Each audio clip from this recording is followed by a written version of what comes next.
On this episode of MythBusters, Adam and Jamie shed some light and heat on the Hindenburg disaster.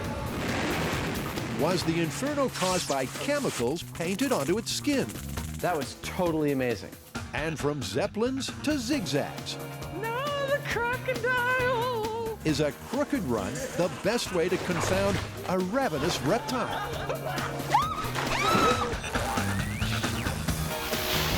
Who are the MythBusters? Adam Savage Is everybody ready for diving? and Jamie Heineman. Gets me all worked up just looking at it. That was beautiful! Between them, more than 30 years special effects experience. That was heavy. Joining them, Grant Imahara, You feeling lucky, punk? Tori Belleci, Somebody order some exploding pants? and Carrie Byron. They don't just tell the myths, they put them to the test.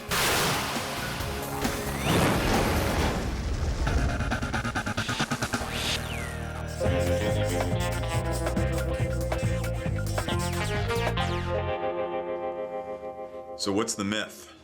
The myth today has to do with the cause of the Hindenburg disaster. May 6th, 1937, one of the darkest days in aviation history. The giant German Zeppelin Hindenburg, with 97 people on board, hovers over New York City. That evening, as it comes into land at Lakehurst Naval Air Station, the airship suddenly bursts into flames. All the humanity and all the plans defeated around us. 36 people die in the inferno. History's largest airship is reduced to ashes in just 34 seconds. And an unforgettable image is burned into the memory.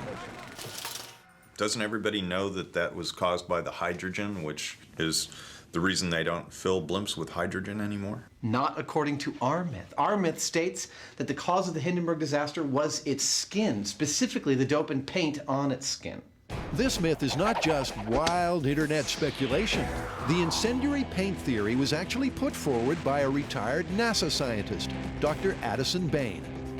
After studying fragments of the Hindenburg's hull, Bain cleared hydrogen as the cause of the blaze, blaming instead the airship's metal-based paint. It's a myth Adam and Jamie were born to bust. They're going to turn up the heat Deuteronomy! and put the paint theory to the ultimate test. In a world first, they'll build scale model Hindenburgs, cover them with a paint identical to that used on the giant blimp, and find an answer to aviation's burning question once and for all. This is my favorite scale experiment we've ever done. Full stop. Okay, well, where do we start? Well, since the myth is about the skin, I think that's where we should start. We should find out exactly the type of fabric that was used and exactly what that fabric was coated with and replicate the skin in the shop and see how it burns. Okay. The Hindenburg skin was 100% cotton, treated with a kind of paint, or dope as it's known in the trade, which made the fabric taut and waterproof. The dope's ingredients included aluminum powder and iron oxide. Put them together, and they produce an extraordinarily explosive substance called thermite. Adam's keen to demonstrate. He's gonna whip up a batch of thermite. For this cooking lesson, Adam will need the fire suit and its safety masks all round. So, just like gumbo night at Adam's then. Take a cast iron skillet, add the aluminum powder and iron oxide, combine well. Thing is, they won't ignite by themselves. To get a thermite reaction, you need to add one or two secret ingredients. This ingredient is made of blur. Ha! And this has some blur in it too. Blur is very dangerous. You don't want to mix blur with blur.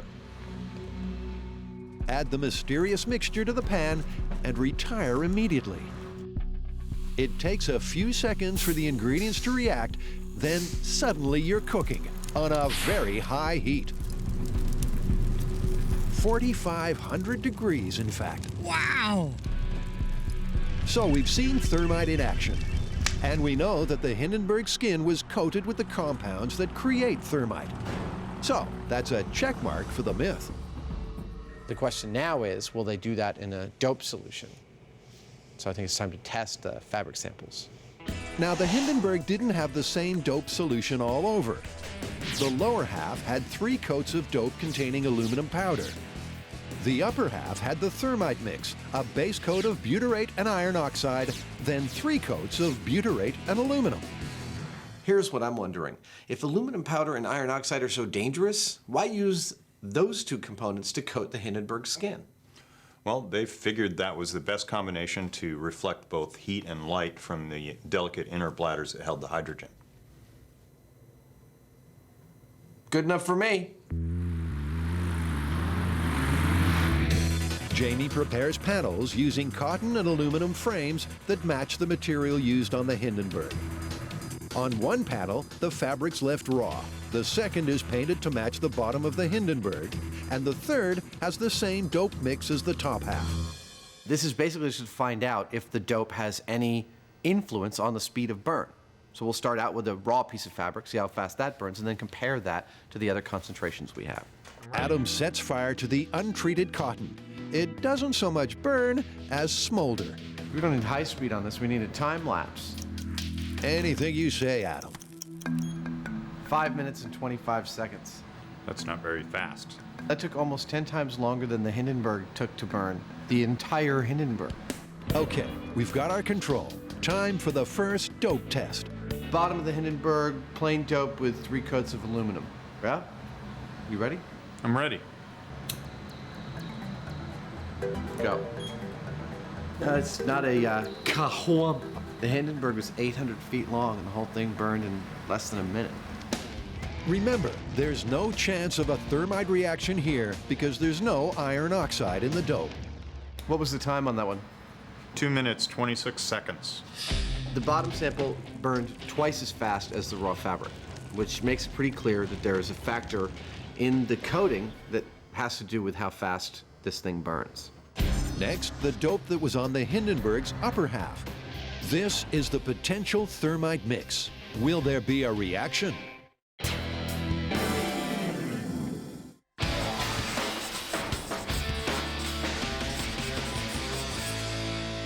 All right, you guys, get ready for this one. Crocodile myth. Is it that they live in the sewers? No. Is it the crocodiles have tears? No. This one is, if you're getting chased by a crocodile, you can easily escape it by running in a zigzag pattern, because they cannot turn corners. In the water, the crocodile is a lightning-quick ambush predator. In that explosive split second when they strike, crocodile lunges have been clocked at around 30 miles an hour. Lunging is one thing, running is another. According to the myth, if you're being chased by a crocodile, all you have to do is run in a zigzag, because their long bodies and short legs cannot make sharp turns. All right, you guys, this one seems a little dangerous. How do you think we should test it? Let's use Buster first. We'll build a rig that pulls him in a straight line, and then one that pulls him in a zigzag. Well, let's try to make this a little interesting instead of just sticking a stake to Buster's butt. Maybe we can make a pair of meat legs. How do you make meat legs? Don't ask me. Guess that'll be your job. We'll build the rig. The plan is to dangle a dummy from a remote-controlled trolley, which moves from side to side. The trolley, in turn, will be suspended from a steel track. As the trolley is pulled along the track, those juicy meat legs will zigzag. Then they'll take the rig to a croc farm and see if they can make some reptiles run. But this time, believe it or not, Buster's off the hook. The rig that we're gonna have to put up is going to be suspended. Therefore, my Buster needs to be really, really lightweight. I'm gonna make him entirely out of foam for a torso, and then I might have a little surprise for his legs. Soon, a new foam Buster is rising like a cake in an oven.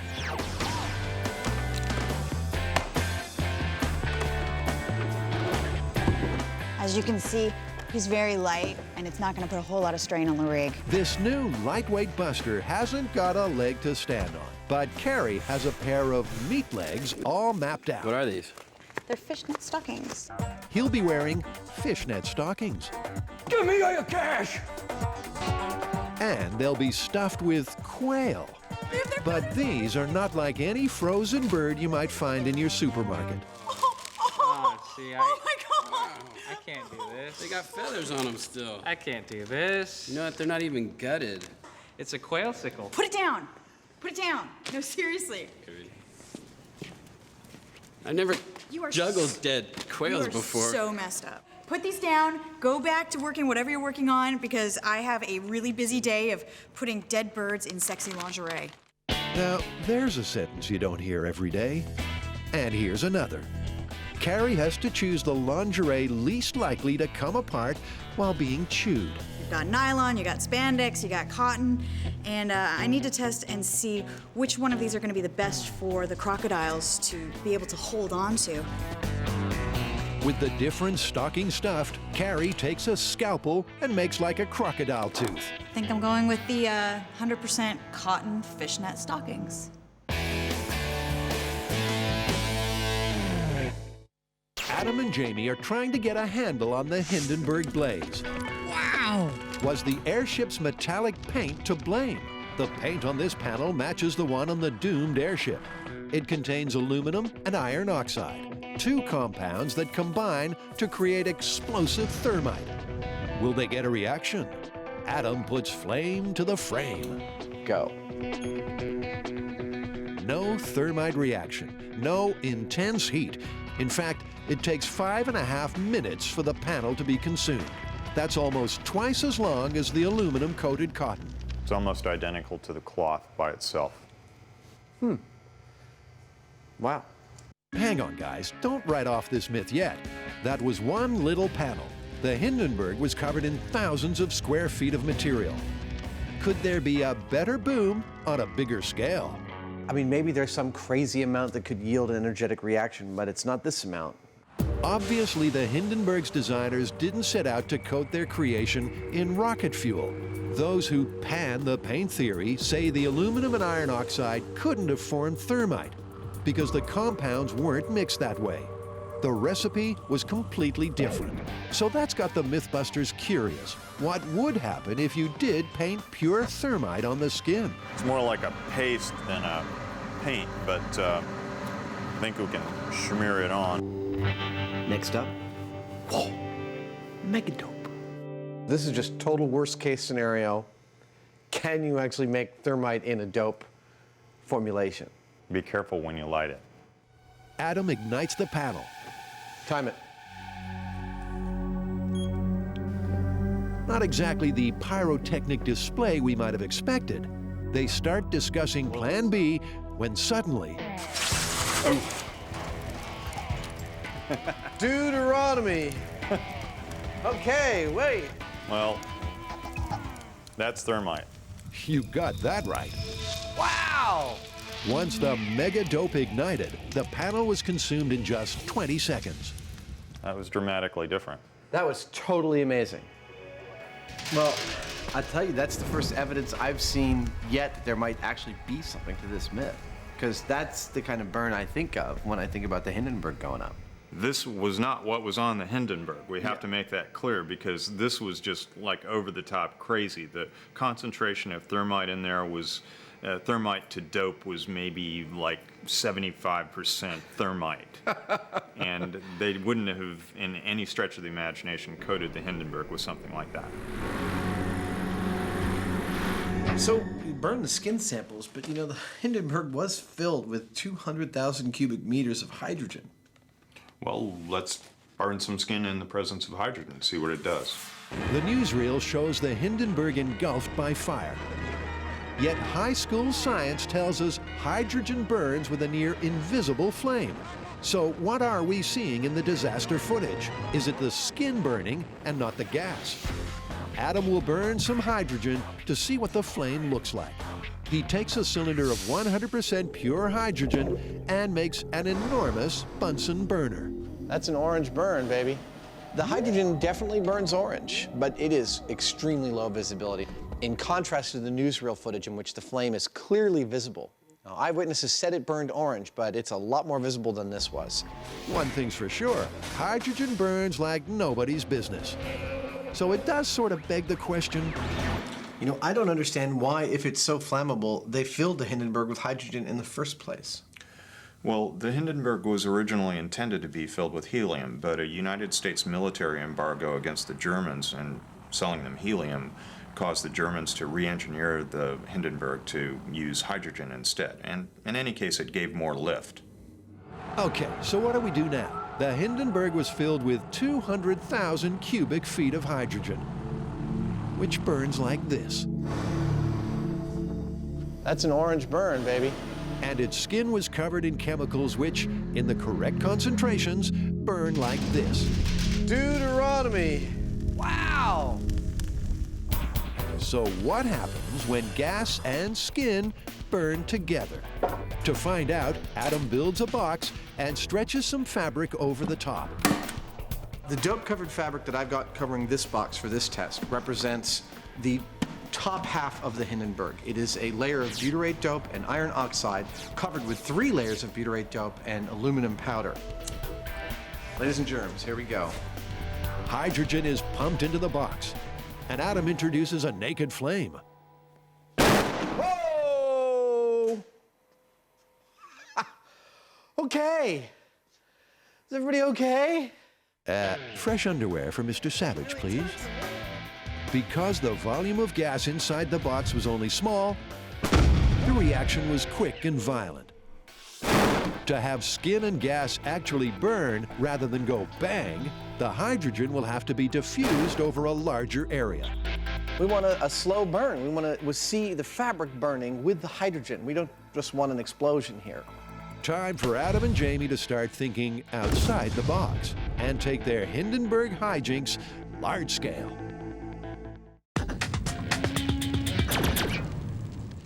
According to the myth, outrunning a crocodile is not straightforward. It's a zigzag. Carrie's foam and fishnet buster bait is ready. Meanwhile, Tori's got the croc rig on track. So I have my 2-inch steel tube. This is going to be our track that's going to go over the crocodiles. And so now what I'm going to do is build the trolley, and the trolley will carry the dummy along that run, and the crocodile will have something to chase. Getting the dummy to move in a straight line will be relatively simple. But making it zigzag, not so easy. Grant's working on the remote-controlled trolley. The foam guy is actually going to be mounted on this, and this will be hanging actually upside down, so he'll move across like that. Motor here, the sprocket. As the sprocket turns, it moves the chain back and forth.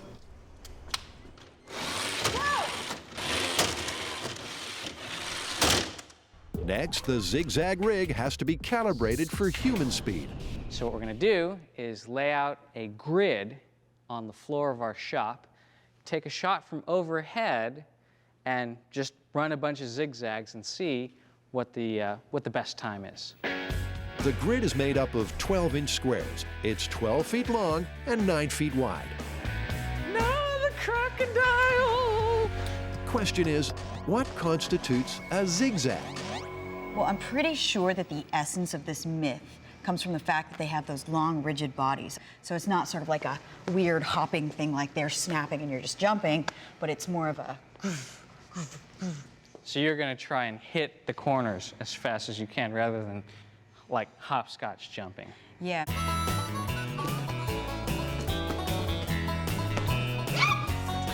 What the heck was that? What was that? Was a mouse chasing you? It's really hard to do the turns.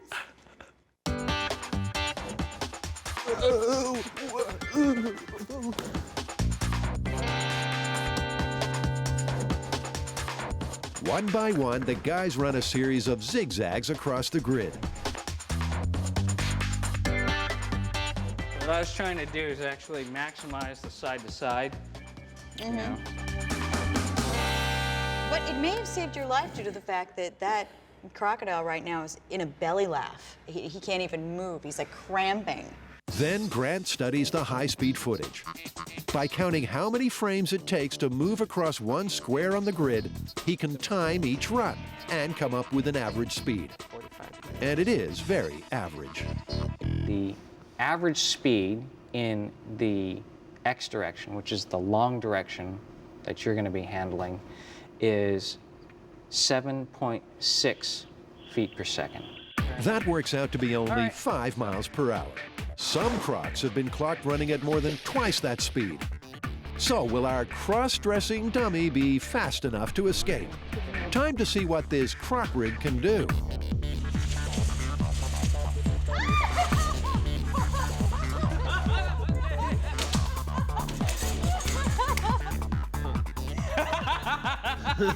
That was some crazy quail swing in action.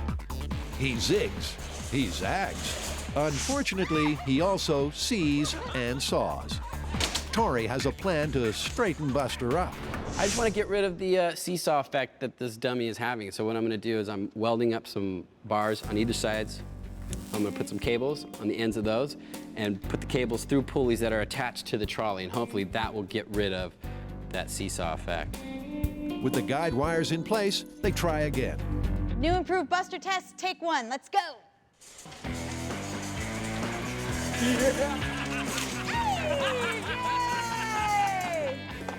That's great. I'm happy with it. So's Carrie.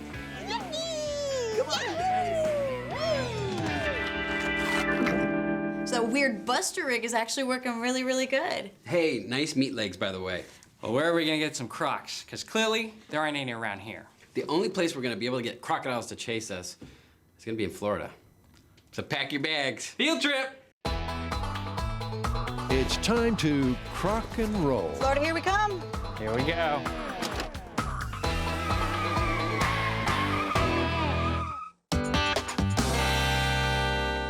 Why did the Hindenburg burn? Former NASA scientist Dr. Addison Bain sparked controversy by claiming that it was the metal paint on the Hindenburg's hull that caught fire, not hydrogen. Wow! Adam and Jamie are on the case, but so far their Hindenburg investigations have been hindered by scale. Well, the small scale just isn't doing it for answering all these questions that we've got. We have to go bigger scale, but we can't possibly go full scale. How big do you think we can go? I don't know, like 10, 12 feet? Well, if we go 16 feet, that's 1/50th scale. That's a nice round number. You think we can do that? This should solve the mystery once and for all. They'll build 2 16-foot Hindenburg scale models and coat them with the aluminum iron oxide paint. One will be full of air, the other hydrogen. And if the hydrogen Hindenburg burns faster, then this blimp myth is busted. Okay, everyone happy? Not quite. I think we need to do a third one as well. I mean, one that guarantees a thermite reaction. All right, so 3 blimps it is. I think we can do it. That third blimp burn will show what would happen if someone was crazy enough to paint their airship with pure thermite.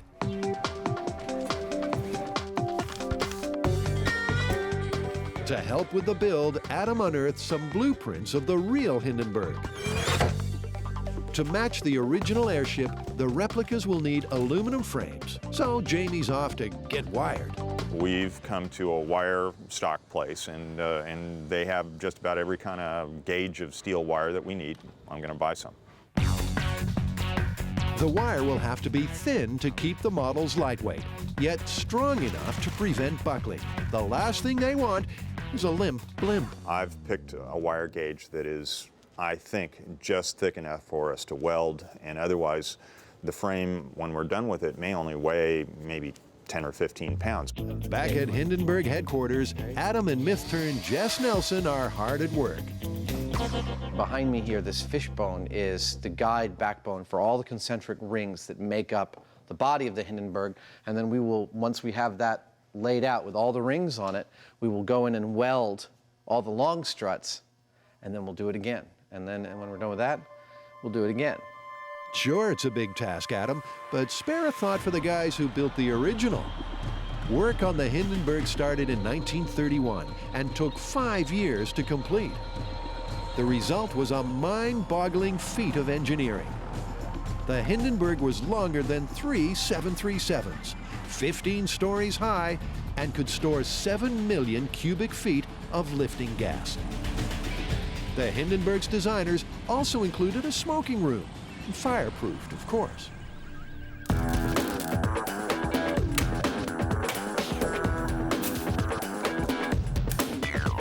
By following the original Hindenburg blueprints, the MythBusters soon have their own mini Hindenburg taking shape. Look at that. That is very, very cool. It weighs maybe about 10 pounds, if that. I'm gonna get pissed if you drop that thing. Adam balances the frame on his chin. Don't ask me why, he's just Adam. It goes over like a Led Zeppelin with Jamie. Told you I could do it. Ain't a whole lot of love in the room. Here it comes down. Okay, enough with the horseplay. We need another 2 Hindenburgs pronto.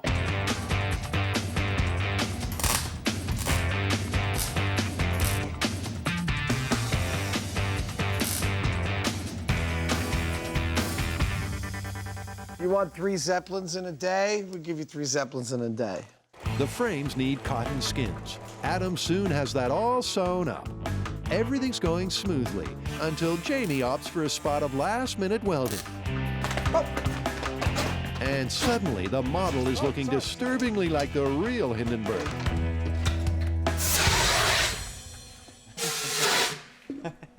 These things are always catching on fire. That is the textbook definition of irony, kids. The last thing they have to do is apply the dope, and the models are complete.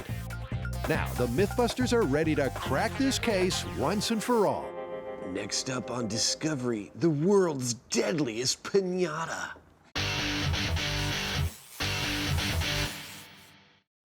Can you escape a crocodile by running in a zigzag? To find out, Carrie, Tori, and Grant have harnessed all their know-how and built a zigzag rig. Now they're off on a reptile recce.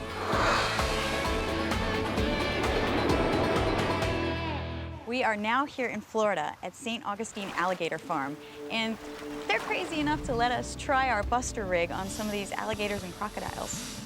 What does it mean when they hiss?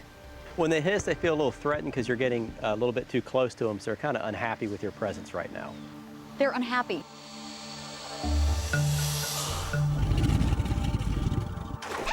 Whoa! Sorry. You make the prettiest noises. St. Augustine is the only farm in the world to have all 23 species of crocodilian. Director John Brugan has heard the zigzag myth many times. The crocodile's going in a straight line, you're kind of going in a zigzag. I think you're going to meet a couple times in there. It doesn't sound so good to me, but it's worth trying. They choose a good straight run and assemble the rig. Soon, Buster 2's got his fetching, quail-filled fishnets on. Now, it's croc time. These are very dangerous animals, so it's important that you're listening to the keepers. Listen to David and Kevin. They'll tell you where to be if something goes wrong. They're gonna be yelling at you. They don't mean any disrespect, but they're gonna tell you to get somewhere quickly. Hope you were listening, Tori. You're going to help wrangle the first reptile. I've been watching a lot of professional wrestling on television, so I've learned some wrestling moves, and I'm going to try them out on this crocodile. The Cuban crocodile is one of the quickest and most aggressive crocodiles on the planet. A perfect candidate for the zigzag test. If they can catch one, that is. We'll get the animal secured, hold the mouth shut, and then you'll actually tape the jaw shut so it's no longer able to bite us. What? You're going to tape the mouth shut. That's what he thought you said.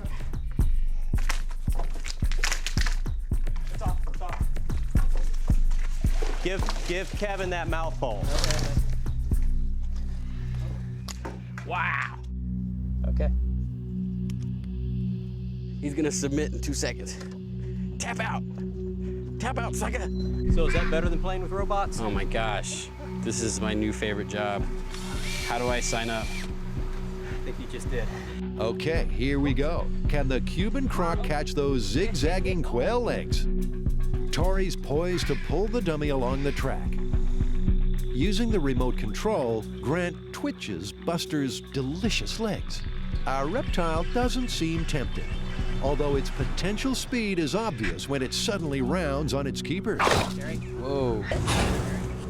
They keep trying to tease the croc into a chase, but the beast just won't budge. Senor.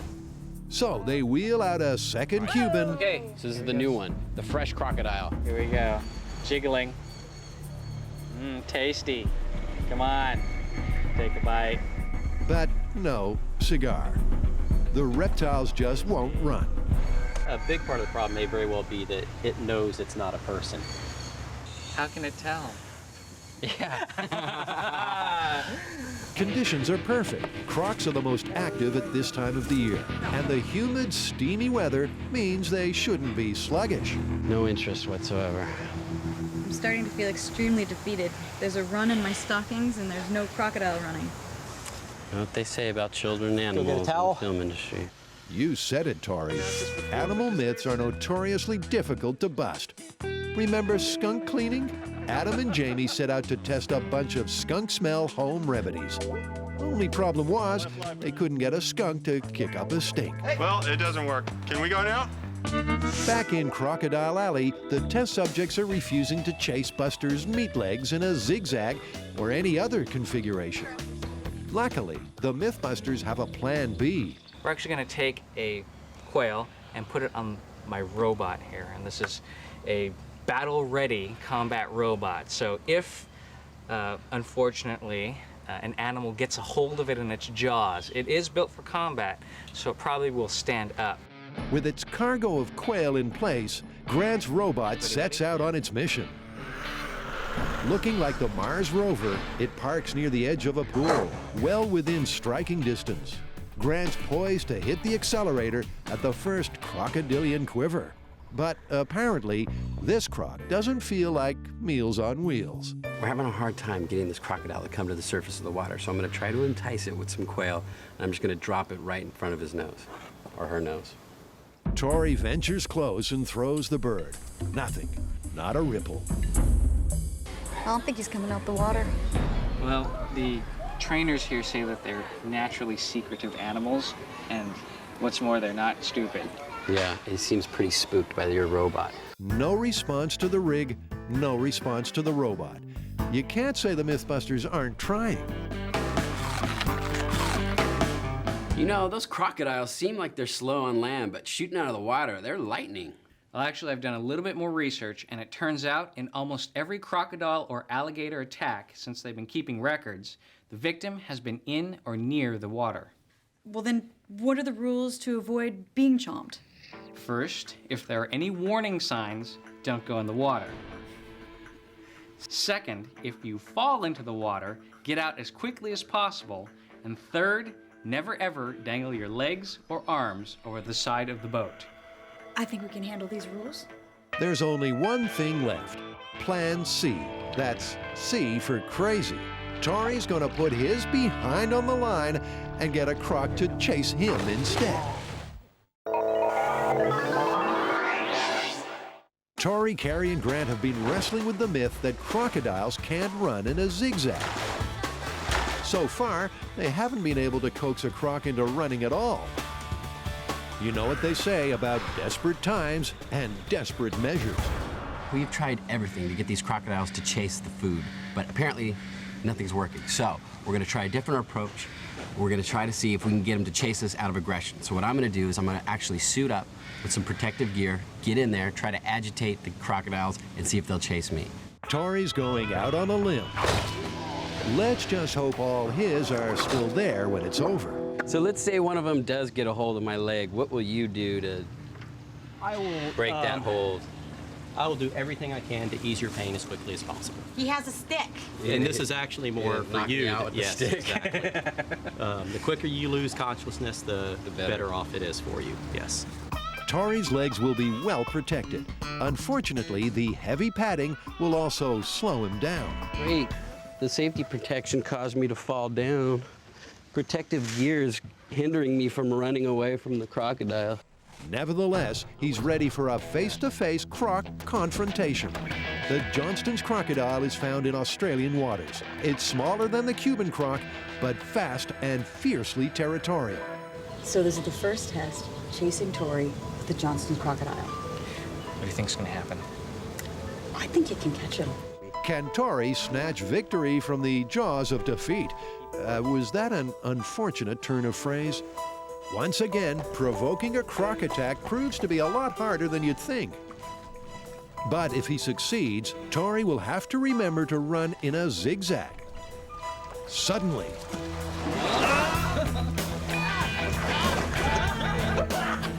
The crocodile lunges, but doesn't continue the chase beyond that initial strike.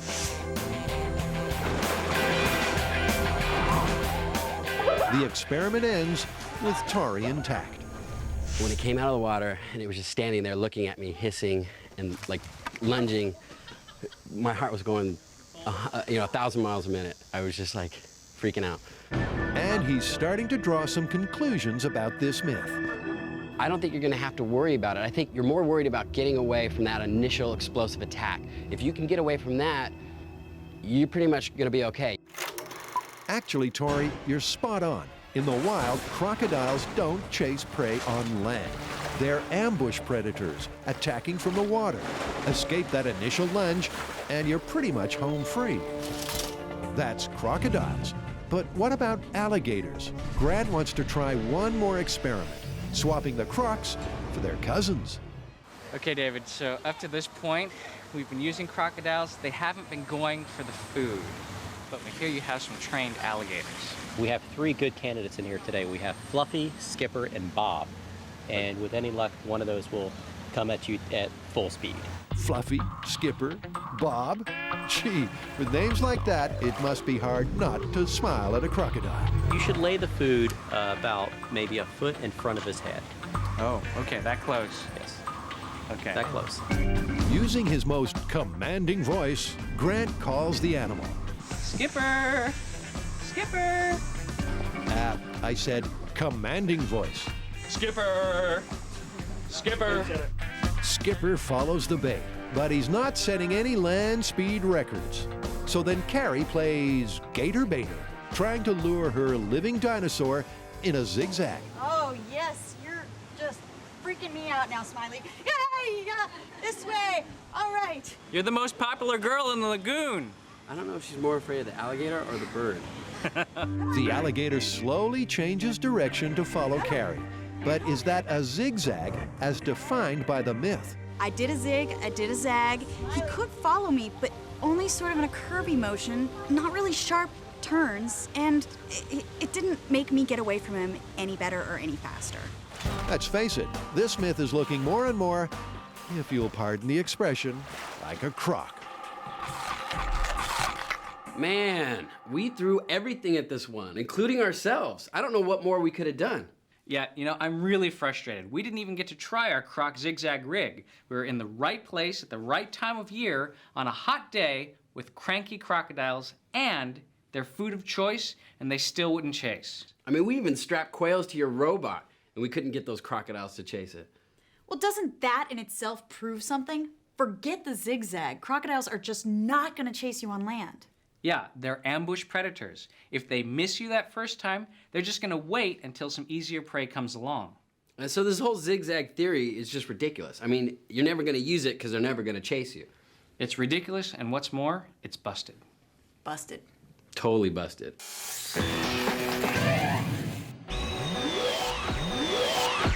For almost 70 years, it's been assumed that hydrogen was the cause of the Hindenburg disaster. But the incendiary paint theory, developed by a retired NASA scientist, lays the blame for the blaze on the metal paint that covered the airship's skin. Adam and Jamie have built some blimps Ta-da! and are set to give that theory a serious thermal workout. They're off to their home away from home, the abandoned naval base. Last time we were here, we fired an air cylinder through a wall. Shearing the regulator off the tank. Attempt number 2.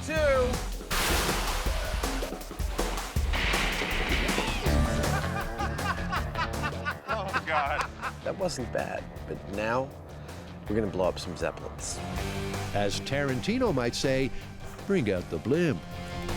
At 16 feet long, the Zeppelin is 1/50th scale. It's not been designed to get airborne, so it'll have to hang suspended. I've got these figures from a train set. These are 1/50th scale. Check these guys out. That's how big an actual person would have been with the Hindenburg. This thing is massive. This fire must have been just the most unbelievable thing that anyone that day had ever seen. The myth says that the destruction of the Hindenburg was because of the skin and not because of the hydrogen. The blimp skin matches the Hindenburg's exactly, right down to the dope formula painted on its surface. The first test is just the blimp without any gas, no hydrogen, and we're just going to burn the skin and see what that does. The room will be a strict no-go zone during the test. Adam and Jamie will watch a live feed of the action outside. To set fire to the blimp remotely, Jamie rigs a blowtorch on a stand. This is a test number 1.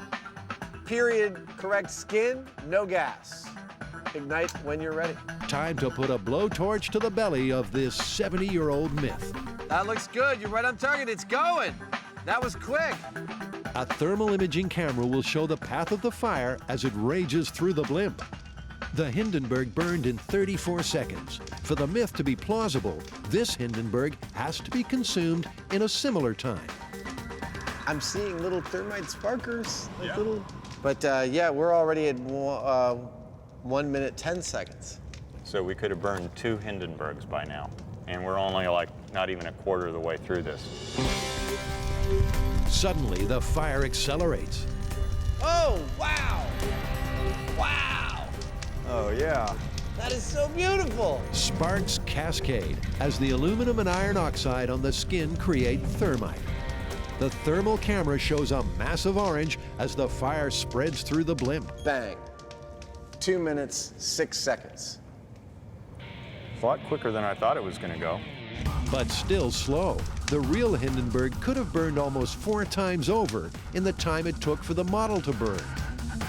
There's the unmistakable smell of charred myth in the air. But Adam still sees a spark of hope. Critics of the skin theory say that there couldn't have possibly been a thermite reaction on the face of the Hindenburg because not only are the proportions of aluminum to iron oxide wrong, but they're suspended in separate layers of butyrate. The fact that we saw a thermite reaction in this test tells me that while that doesn't prove the myth is true, it tells me the critics aren't entirely right. On to Hindenburg burn number 2. This Zeppelin will be filled with hydrogen. Now, just pumping the blimp full of gas and lighting it won't work. Instead of a burn, they'll get a bang, just like Adam did back at the shop. Is everybody okay?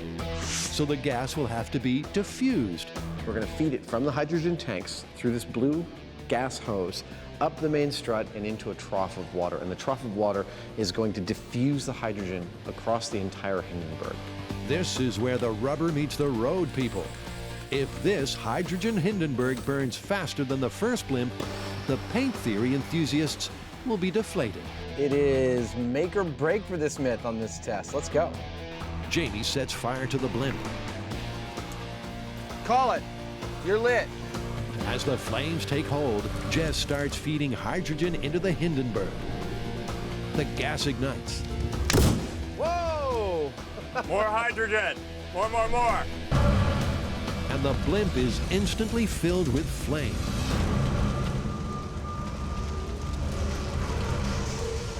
Wow.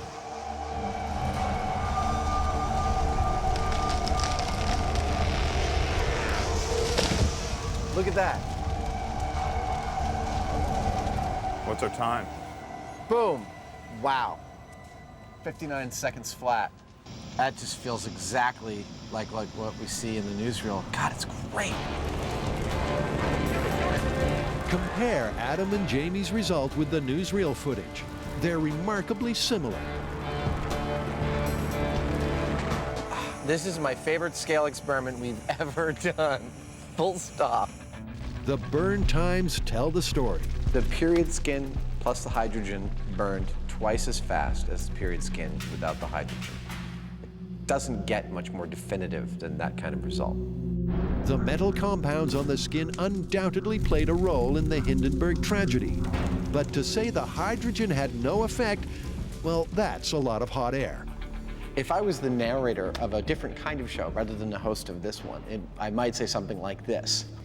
Like any catastrophe of this magnitude, a number of elements contributed to the totality of the failure on that fateful day in 1937. Now that's writing.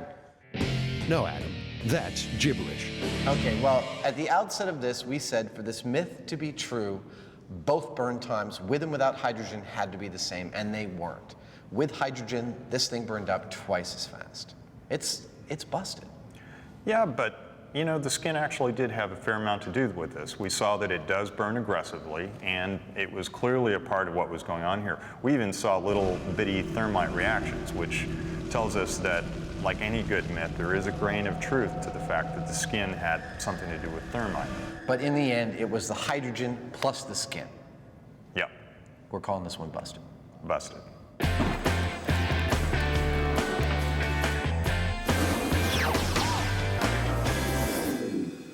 But hang on, what about that third blimp?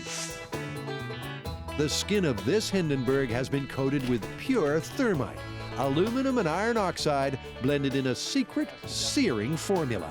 It's the same over-the-top, completely unrealistic mega-dope mix Jamie tested back at the start. Deuteronomy! With the myth already busted, this test is simply MythBuster theatrics. What you're about to see is what would have happened if the original Hindenburg, filled with hydrogen, was painted with rocket fuel. There's 15 pounds of thermite on this blimp right now. It's a different sort of beast. This thing is going to burn. Thermite's like heavy-duty stuff, and there's an awful lot of it here, so all bets are off. Test number 3. Thermite megadope plus hydrogen. It's a safety red alert. You're lit. Whoa! Dude. Unsurprisingly, the flammable thermite fires up in no time. And after a dash of hydrogen, we're cooking with gas. Wow!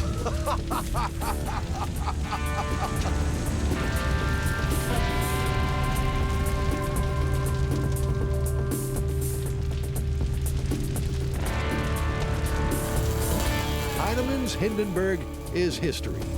We gotta call that. Boom! 30 seconds flat.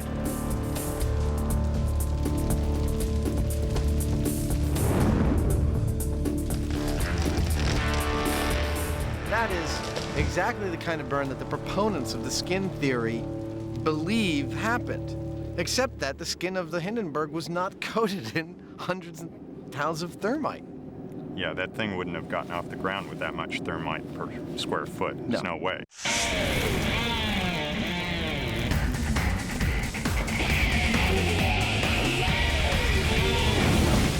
Our work here is definitively done. I love the smell of thermite in the afternoon.